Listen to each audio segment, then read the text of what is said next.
በአዲስ አበባ ሀገረ ስብከት በቅርብ ዓመታት ከተመሰረቱና የእግዚአብሔር ድንቅ ሥራ መገለጫ ከሆኑ አድባራት መካከል የቃጥላ ደብረ ጽዮን ቅድስት ማርያም ቤተክርስቲያን አንዷ ናት። በአዲስ አበባ በለሚኩራ ክፍለ ከተማ ቤተ ክህነት ከአያት ወደ አራብሳ በሚወስደው መንገድ አማካኝ ስፍራ የምትገኘው ይህች በጠበሏ ብዙ ሕሙማንን የምትፈውስ ደብር የጽዮን ማርያም በዓል በድምቀት ተከብሯል።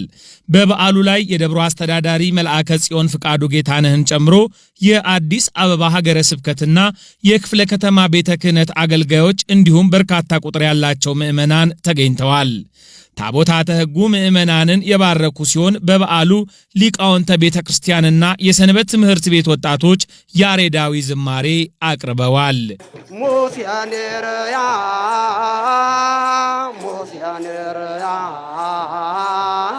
ገርገድ እዝራኒ ተናገራ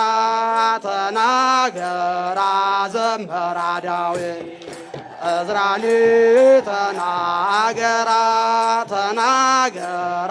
ዘመራ ዳዊት። የዕለቱን ትምህርት የቅድስት ሥላሴ ዩኒቨርሲቲ መምህር በኃይሉ በቀለና የክፍለ ከተማው ሰባኬ ወንጌል የሆኑት መልአከ ፀሐይ ቆሞስ አባ ወልደ ገብርኤል ጥላሁን ሰጥተዋል። የደብሩ አስተዳዳሪ መልአከ ጽዮን ፍቃዱ ጌታነህ ደብሩ መንፈሳዊ አገልግሎት ከልማት ሥራ ጋር በማቀናጀት በአገልግሎቱ እግዚአብሔርና ተገልጋይ ምዕመናን እንዲደሰቱ ጥረት እየተደረገ መሆኑን ገልጸዋል። ዛሬ የምንገኘው በቃጥላ ደብረ ጽዮን ቅድስት ማርያም ነው። እንደሚታወቀው የ2018 የኅዳር ጽዮን በዓል እያከበርን ነው። በርካታ ምዕመናን ከክፍለ ሀገር ከዚህ ከአዲስ አበባ ከውጭ ሳይቀር ይህንን በዓል አስበው መጥተው በዚህ በዓል ላይ እንደታደሙ እናውቃለን። ቦታችን በቅርብ ጊዜ የተመሰረተ 2009 ዓመተ ምህረት የተመሰረተ ቢሆንም ግን በርካታ ምዕመናን ኦርቶዶክሳውያን የሚያውቁት ነው። ይሄ ቦታ የእመቤታችን አማላጅነት በግልጥ የሚታይበት የእግዚአብሔር ማዳን በስቶ የሚታይበት ድንቅ ስፍራ ነው። ቦታችን በቃጥላ ደብረ ጽዮን ቅድስት ማርያም ቤተክርስቲያን ቅድም እንደሰማችሁት ምስክርነት ሲሰጡ ምዕመናን እጅግ በጣም አስደናቂ በሰው አቅም ሊሆን ይችላል የሚል እጅግ አስደናቂ ነገር እግዚአብሔር በሕይወታቸው ሲያደርግላቸው አይተናል። በዚህ የተነሳ በርካታ ምዕመናን ከተለያየ ስፍራ ይመጣሉ እና የሚመጡ ምዕመናንንም እኛ በተገቢ ሁኔታ አገልግሎቱን በስርዓት ምዕመናን መጥተው ደስ ብሏቸው በቤተ ክርስቲያን አርፈው እንዲሄዱ የባለቤትነት ስሜት እንዲሰማቸው የልጅነት ስሜት ተሰምቷቸው አገልግለው እንዲሄዱ አገልግሎት አግኝተው እንዲሄዱ እናደርጋለን። ከዚህ የተነሳ እነሱም ደግሞ በአገልግሎቱ ባላቸው ደስተኛነት አስራት በኩራታቸውን በመስጠት እንደሚታወቀው በአጭር ጊዜ ይሄ የሚታዩት ፊት ለፊታችን ዘመናዊ ቢሮ እንዲሁም ዕቃ ቤት ቆንጆ ዕቃ ቤት መጠነኛ የካህናት መሰብሰቢያ አዳራሽ የተሟላ ፋሲሊቴት የተደረገ አጠቃላይ የቢሮ ሰራተኞች የየራሳቸው የቢሮ ክፍል አላቸው። የቤተ መቅደሱ አገልግሎት፣ የአውደ ምሕረቱ አገልግሎት፣ የቅኔ ማህሌቱ አገልግሎት እጅግ አስደሳች ነው።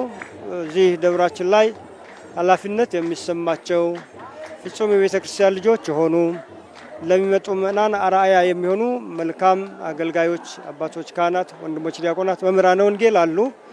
በዚያ የኃላፊነት ስሜት ከቤተ መቅደስ እስከ ቅኔ ማህሌት ከቅኔ ማህሌት እስከ አውደ ምሕረቱ ድረስ አገልግሎቱ የቤተ ክርስቲያኒቱን ክብር በሚገልጥ መልኩ እየተፈጸመ ነው ያለው። በዚህ በተደጋጋሚ ምዕመናን የሚሰጡን ምላሽ አለ፣ አይለውጥባችሁ እያሉ። ስለዚህ እንደ ነባሮቹ አድባራት እንደ ነባሮቹ ገዳማት በእኛም ደብር ጠንካራ ባለሙያ ልጆች ወጣቶችም ቢሆኑ አሉ።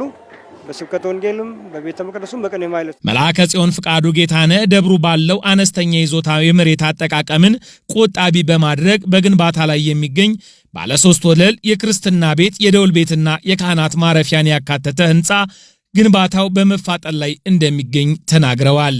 አሁን ይሄ የሚታዩት የታችኛው መሬት ላይ ያለው ለሱቅ የሚሆን ነው። ላይኛው ላይ ደግሞ ክርስትና ቤት አለ። ቆንጆ ክርስትና ቤት ለመስራት እንደገና ቢሮ። የላይኛው ግን የካህናት ማረፊያ ለአገልግሎት ሲመጡ ማረፊያ አንድ 7-8 ክፍሎች ይይዛል። እቺ ወር ላይ የምታዩት ደግሞ ደወል ቤት ናት። መጠነኛ ቦታ ናት። በጣም ትንሽ ናት ያለችን ቦታ። ባለችን ቦታ ላይ ደግሞ ሁሉንም መንፈሳዊ አገልግሎት የኢትዮጵያ ኦርቶዶክስ ተዋሕዶ ቤተክርስቲያን በቀኖናዋ መሰረት ሁሉንም አገልግሎት ልንፈጽምባቸው የምንችላቸው ያለንን ይዞታ በአግባቡ እየተጠቀምን ያለነውና ይሄ ነው ያለው። ወደ ጸበሉ ጋር ስትወርዱ ወደ ጸበል መረጃው ኮብልስቶን አለ። 1000 ካሬ ሜትር ላይ ያረፈ አዳራሽ አለ። ሌላ መጠነኛ አዳራሽ አለ። እንዲሁም ለጸበልተኛ መጸዳጃ ቤት የሚሆን በቂ ራሱን የቻለ አለ። የከርሰ ምድር ውሃ አለ። እነዚህን ሁሉ እግዚአብሔር ረድቶን አሟልተናልና መስራትም ብዙ እንፈልጋለን። አሁን በሰራነው ስራ የምንረካ አይደለንም። ነገር ግን እድል ከሰጠን እግዚአብሔር ጊዜ ከሰጠን የቤተ ክርስቲያኒቱን ክብር በሚመጥን መልኩ ያለ ረፍት በፍጹም ደስታ እያገለገልን እንገኛለን። ወደፊትም እናገለግላለን። በክብረ በዓሉ ተአምር አድራጊ በሆነችው የእመቤታችን የጽዮን ማርያም ጸበል የተፈወሱ በርካታ ምዕመናን ምስክርነት ሰጥተዋል። በቃጥላ ደብረ ጽዮን ቅድስት ማርያም ቤተክርስቲያን በፈዋሽ ጸበሏ ዛሬም ብዙዎች ለዓለም ካስቸገረ ደዌ የሚፈወሱባት የበረከት ስፍራ ናት።